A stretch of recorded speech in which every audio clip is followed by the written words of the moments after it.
Hello, I'm Corey Paulson. Nice to meet Hi, you. Corey. Hi. So is it Corey or Ms. Paulson, or how do you?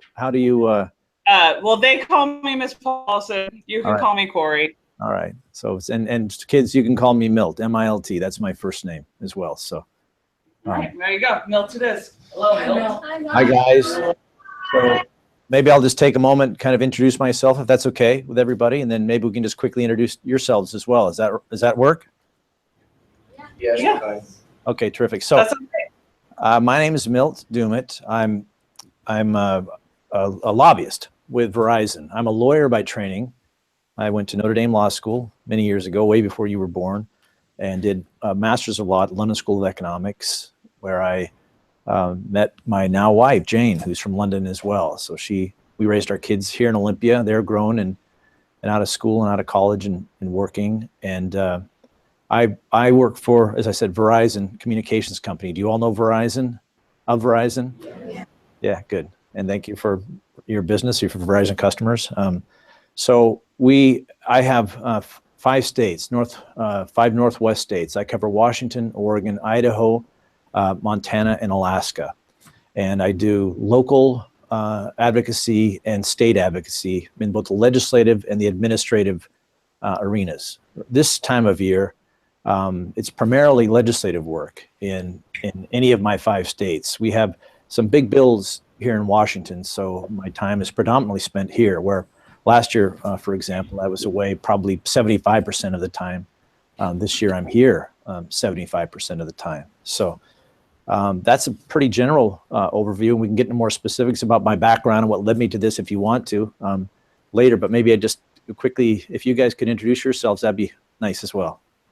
If you guys want to just quickly say your name and like one very brief thing that you're interested in about the legislature, about government in general. So just one very quick thing.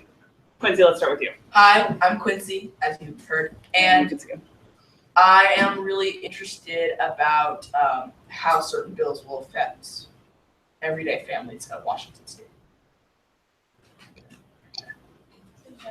I'm Stella, and I'm probably most interested in how certain bills can affect life in Washington in the long term.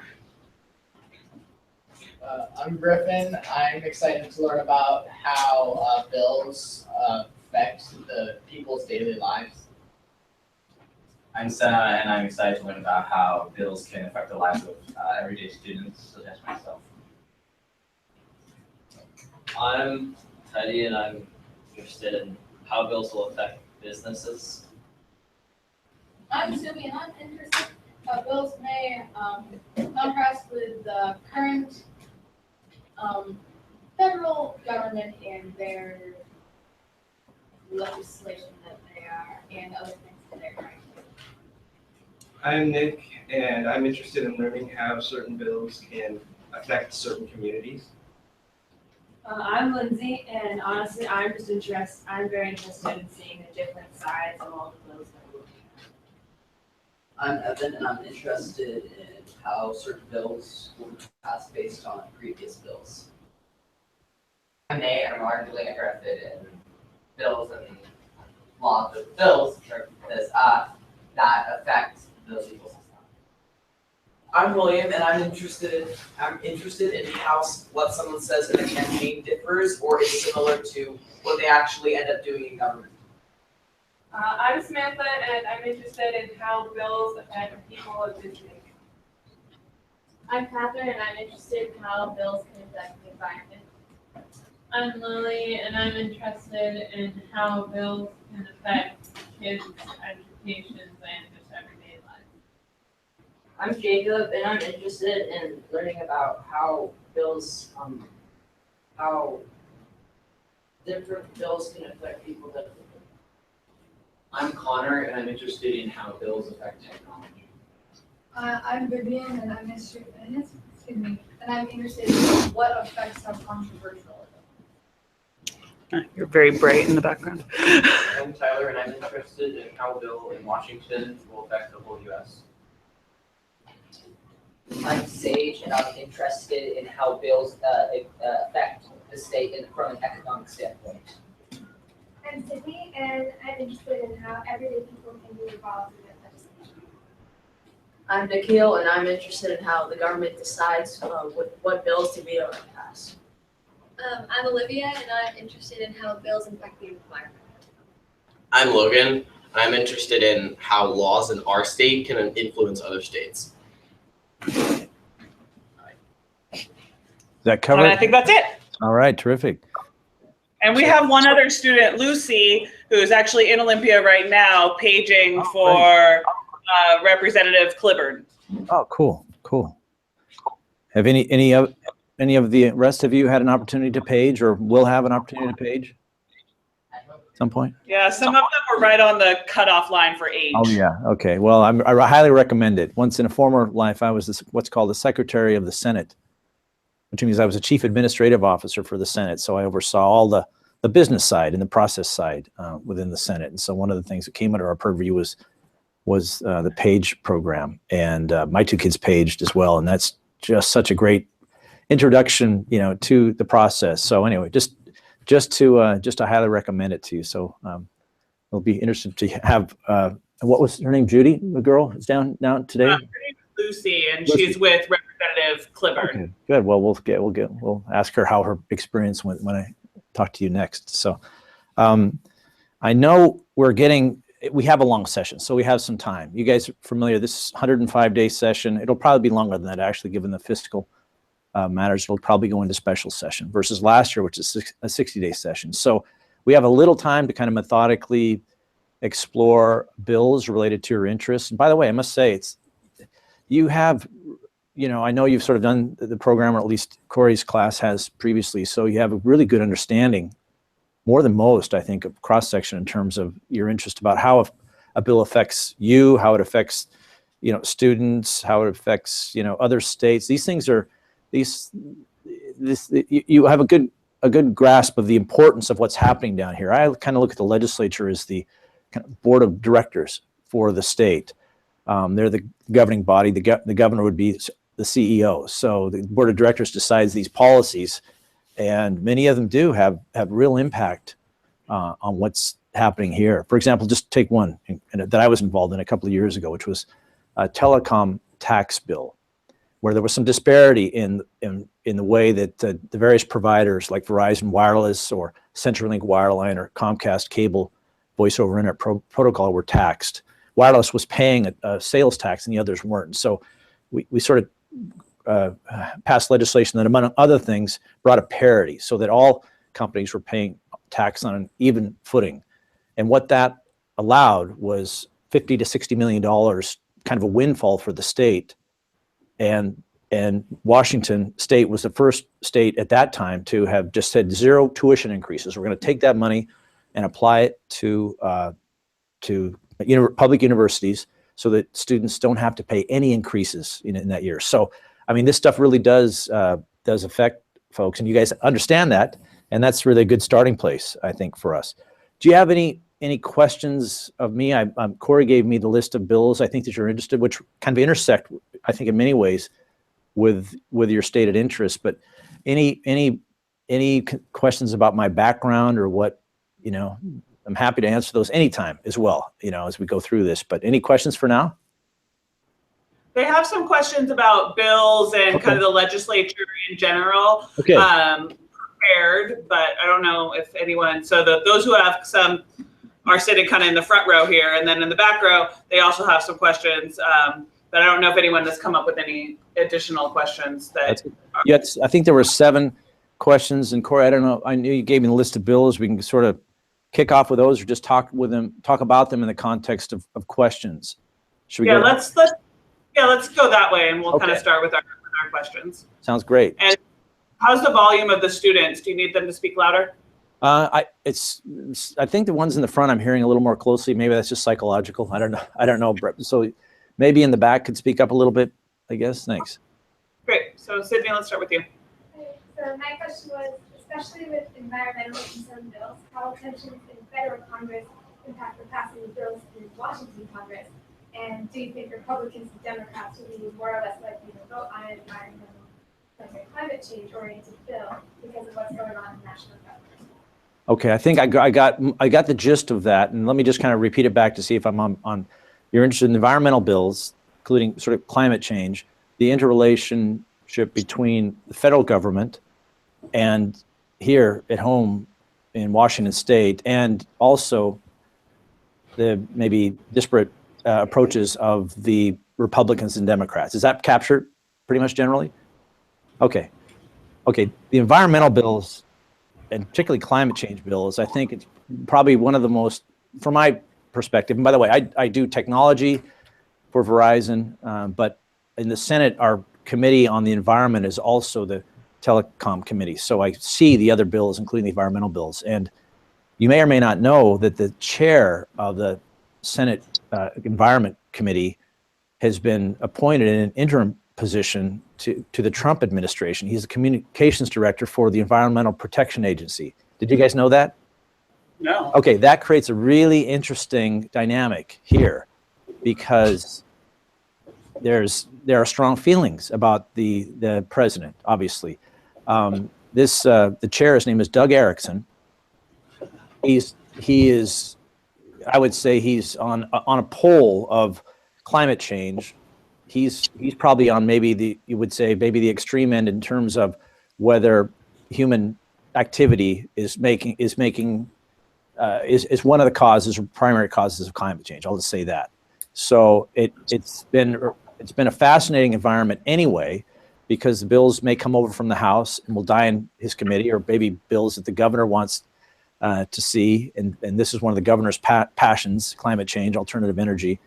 They go to Senator Erickson's committee, and they don't. He's got a viewpoint that really, I would say, just kind of shuts down what some might deem as progressive environmental protections around climate change. And I don't say that with passing any judgment one way or another. I'm just telling you what the political dynamic is here. So the bill on greenhouse gases and carbon taxes, for example, that, in fact, let me just turn to that real quickly. That's coming out of the House.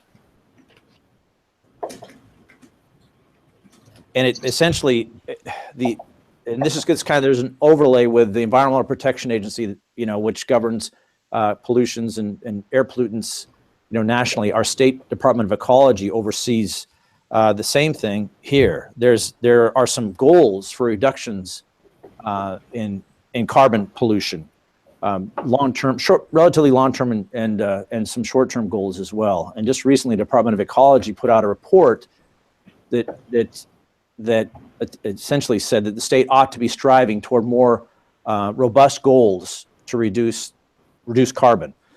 So that bill passed out of the House committee earlier this month in February. It's now in the Appropriations Committee. It's scheduled for a hearing today on the 15th, actually. What happens is that bill had policy issues, but also given the fact that there are some new goals, there's probably more requirements for Department of Ecology, and therefore there's some money involved. So the bill went to the Appropriations Committee in the House as well, money bill. So it was passed out by a wide margin in the House committee. The House is controlled by the Democrats, so their chair is a Democrat. There were 2 minority members who voted against the bill. That bill, assuming that it passes out the House floor, and I assume that it will, it'll come over to the Senate. It'll be referred to Senator Erickson's committee, where, my sense is that the odds are that the bill probably won't get out of that committee and would die, or else would be changed sort of markedly.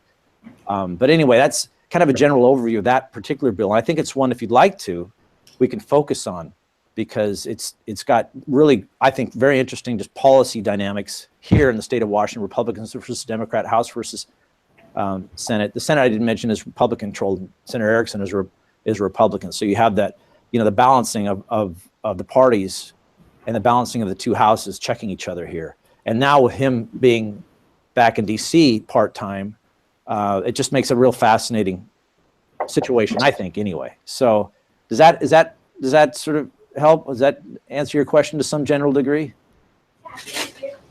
Okay. How is Senator Erickson dividing his time and being part-time with the EPA? Yeah. That's a really interesting question. And by the way, he's a sponsor of one of my bills as well, and a champion of one of my bills. And I will tell you, as far as that goes, he hasn't missed a beat. Even though he's back in DC, Verizon and other carriers have really important legislation that would pave the way for 5G technology.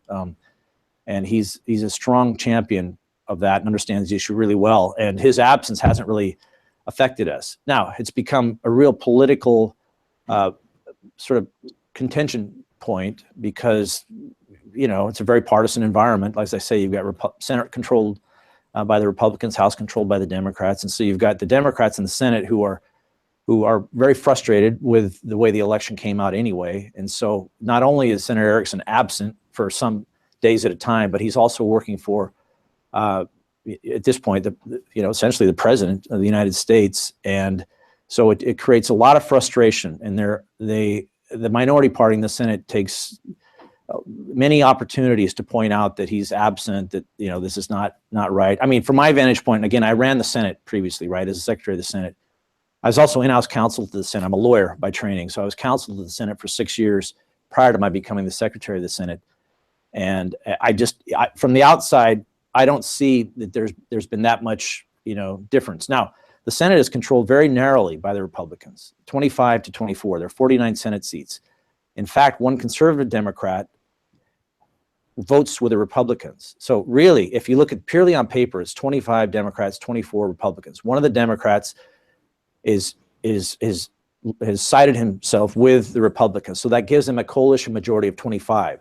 So when Senator Erickson is gone, it's 24 to 24. It's a tie, virtually. So they can't go to the floor and act every day. They don't have the majority numbers to do that. So, you know, but at least at this point, I'm not really seeing a lot of issue with it. But anyway, but we'll see how this goes. I will say, maybe last week was it? Senator Erickson was flying home. He scheduled a press conference while he was here to address this very point and to essentially say that, look, I can do both, you know, these jobs. You know, this is a part-time citizen legislature. I can do this and do that. His press conference had to be postponed because his flight from DC was postponed for weather coming out here. And so for about a day, that was kind of the news. He came out and just, you know, he was so assuring, I think, that he could get both jobs done, but it kind of quieted the news cycle. But I don't know, at least for now, no real practical issues, but a lot of political issues with it, Corey. So.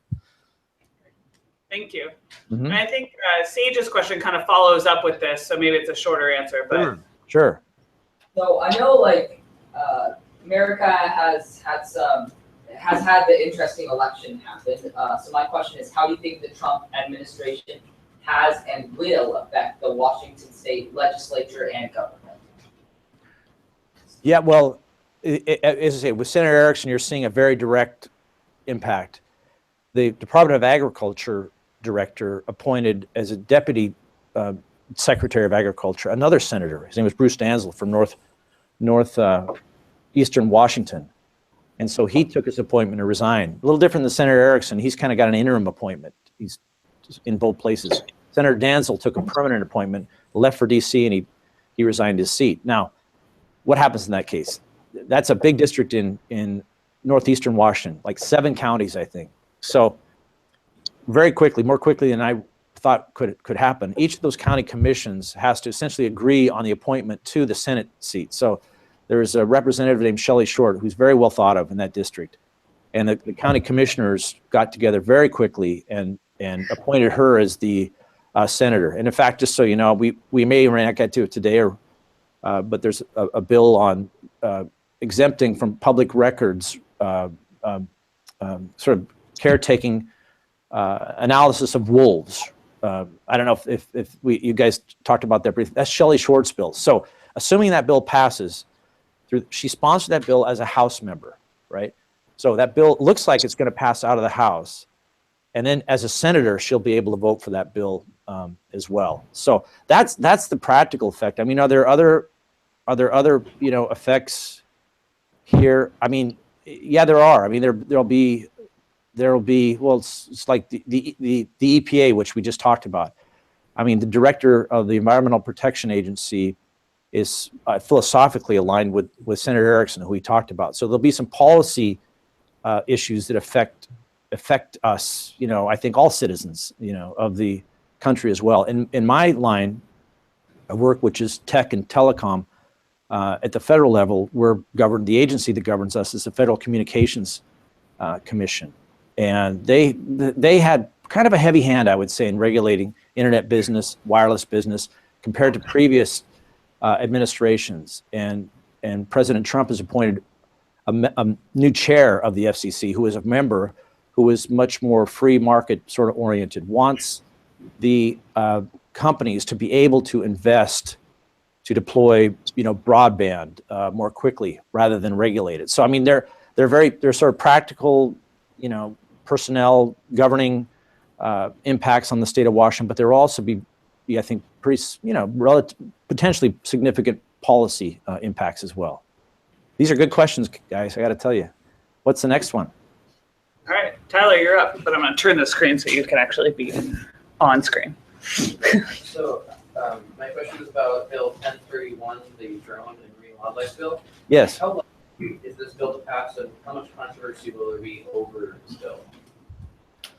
Yeah, that's okay. That's the, I think it's a really interesting bill. I don't think there's a lot of controversy with the fact that these endangered species, these southern resident orca whales, they don't tolerate, I guess, noise at close proximity or boat activity at close, or any aircraft activity. It not only upsets them but scares away the prey, and so these are this is really important. I think there's a real understanding that that's the case. So then, should drones be subject to the same prohibitions that boats are? For example, I row. I live in Olympia down here. We live out in a place called Cooper Point. So I live on the Sound. I row out there, and once in a great while, you see the orcas, popping up like next to you. They're really incredible. I mean, sights, and I can understand why people want to get closer to them because they're just so beautiful and fascinating. But that's the problem, right? Because as you do that, I mean, it really impacts their ability to survive. So people know that. So I don't know that there'll be any controversy necessarily with the drones, but this is wrapped up in a bigger issue of drone regulation. For example, you may or may not know, Amazon company is one of the things that it's exploring is delivering of packages by drone. Okay, that could be a really cool thing, right? That's the bigger overlying issue. There's another bill here in Olympia, 1049, that addresses drones in a more complete way, about criminal trespass for drones. And so I think that the Orca bill may be subsumed under the bigger issue. And the second bill, the bigger drone bill, is sponsored by Representative Jeff Morris, who's also the committee chair for the committee where both these bills are. So I have a feeling they're going to be put together, but my gut would tell me in some fashion the protection for the orcas is going to pass through here, either in a big bill or on its own. Okay, sorry, we have like 8 minutes left, so keep firing away on the questions, guys. You're up. Okay, my question is, which committees will the bills that we chose be assigned to, and who are the chairpersons of those committees? Okay, the themes of the bills you chose are kind of the environment, and it's cool because it's what we've been talking about. It'll primarily be those committees in the House, the technology committee, like for the drone bill. But the House has split the tech side from the environment. They have an environment committee. That's where the carbon greenhouse gas bill was heard as well. Those committees merge in the Senate. So the chair of the House Tech Committee is Jeff Morris, for example. In the Senate, Doug Erickson, the guy we've been talking about, is the chair of the committee that has issues related to drones and related to the environment. So that makes a real fascinating dynamic. Again, Senator Erickson, the chair of that committee that really will probably look at almost all the bills other than, I think, the healthcare or the mental health bill that you were looking at, he'll probably have all these bills. So it'll be a really interesting thing to see what happens with him and that committee as we go through session. So, okay. Thank you. Yeah. All right, Nikhil. My bill is about Senate Bill 5467, and it is, in the past, has there been a bill like it? Oh, yeah.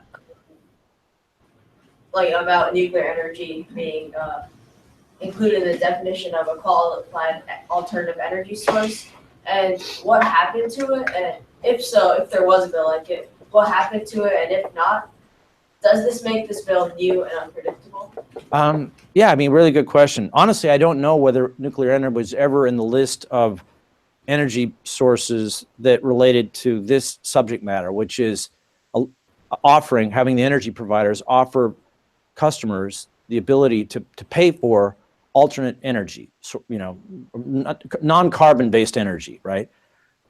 Nuclear energy is not in the list now, and I don't know that it was before. So I would be surprised if it was on the list previously. But yes, coming into the list now, is there controversy? Yeah, there certainly is.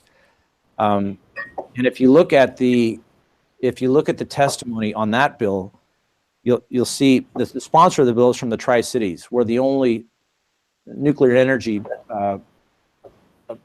station is in the state. And so this is probably, her name is Sharon Brown, a really smart lawyer. She needs to sort of bring this kind of bill, I think, for her constituents. It helps her standing in the community to sort of promote nuclear energy. But on the other hand, there are those who say we can't allow nuclear energy to be one of the alternate fuel sources because of, the potential downside risks, of accidents or, that sort of thing. So there's a lot. I would say there's a good deal of controversy. Now, this bill has passed out of committee. In fact, on February 9th, in Senator Erickson's committee, it passed out on just about a party line vote, I think. So it's going to be on the Senate floor, and it'll probably be voted off. Now, when it goes to the House, if I had to bet, I would say it's probably not going to pass a democratically controlled House. But anyway, but we'll follow that one, and we'll see what happens with that one. Another question? 4 minutes left. Got 2 more. Okay. Logan? I'm off. Okay. Many people deny climate change because it's easy to. Compared to other issues such as poverty, income inequality, and gun control, it has little to no effect on people's daily lives right now. It's a lot easier to simply say it doesn't exist and ignore scientific facts than to work on fixing it and not physically notice or feel a change in return. What could the government do to, I guess, diminish or reduce the amount of denial that many people have on this subject? Mm-hmm. That's a really good question, because it assumes a premise that the government does sort of, make pronouncements that sort of educate the public or create a groundswell, and probably the best example of that in the government, in the 3 branches of government, judiciary, legislature, and executive branch, to me is the executive branch in the governor's office. And his almost sometimes seems like his singular issue is climate change. And I mean, if you listen to a speech of his, almost in any given situation on any topic, it comes back to that. He's sort of hardwired to come back to that. So I don't know that the governor can do any more to promote his belief, in climate change, including taking on directly, however you feel about it. And I'm not going to pass judgment here one way or another. I mean, he very directly takes on as you say, the climate change deniers as well. But we have this other branch, and the governor would, I think, like to be the champion and have as a legacy some laws that bolster his point of view, but you've got the Republican controlled by one Senate and Senator Erickson, who's on the other side of that argument. And so the bills don't go through, his committee. And so you've got a real stalemate. But I'm not sure there's a real vocal other side of this that also comes through the government as well. So I don't know what more any of them can be doing, actually, to tell you the truth. And then Jay Inslee, Governor Inslee, and I've had many conversations with him where this comes back. For example, where I grew up down in the Columbia River last year, these big sturgeon, I don't know if you read about this, were floating to the surface. You know, the water just got too warm, and look, there's something going on. You know, I mean, there really is, and we had a really good, discussion about that. But so I don't know. I mean, I really think he's doing all that he can to promote his view, if that makes sense. Okay, 1 minute, another question. I think I'm going to take the last question because I wanted to get your final opinion, because I think we're going to kind of vote on what bills we want to follow that are going to be the most interesting for the kids. Right. And have, some controversy, and also our, final is that we want to be able to do some debating on our own. Good. Where they're on, roles. Yeah. So ones that'll be easy to follow, but also we'll have some good evidence for them to use. So do you want my recommendations then, or? I would love some recommendations. Okay, you guys pick some good ones. And I think what we're talking about here with the Senator Erickson, Governor Inslee, House thing, I would say we followed 1031, 1144, and 5467. That's drones, greenhouse gases, and alternate energies, and maybe narrow that down as we go along. But for the next few weeks, we'll follow those. How about that? I think that seems good. So nuclear energy, drones, and carbon. Yes. Okay. All right. Remember, the House bills are the low numbers, Senate bills are the high numbers. The only Senate bill that we chose was the nuclear energy one. And that will definitely be interesting, given Senator Erickson's role, right? Yes. Yeah, I think it'll be really fascinating. Hard to think of a better time for a political observer than this to follow those kinds of bills. Yeah, I think you guys are onto a good, a real potentially interesting, bordering on fascinating time here over the next couple of months. To me, okay, great. I'm a political guy. I guess we'll also look at Senator Erickson's role and what he's doing in the federal government as well, and maybe come back with some questions about that. Absolutely. Too. Yep. And I'll keep peppering in my bill, which isn't going to be in the same committees. You probably hear about that gratuitously as well, because that's very much on my mind. So I'm sure they all would love some 5G technology. So. Absolutely. Good. You're good. Okay. Good. Well, it's been a pleasure. Brett, I don't know. Are we just wrap it up now, or okay? Okay, great. Thanks so very, very much. Great to meet all of you. I look forward to being with you on a weekly basis here through session, and you're obviously a really bright and interesting bunch, and I'm looking forward to this. And when Lucy gets back, we'll ask her how her experience was as a page as well. Corey, thanks so very much. Yeah, great. Thank you too. Have a good day. Take care. Thank you. Thanks, guys.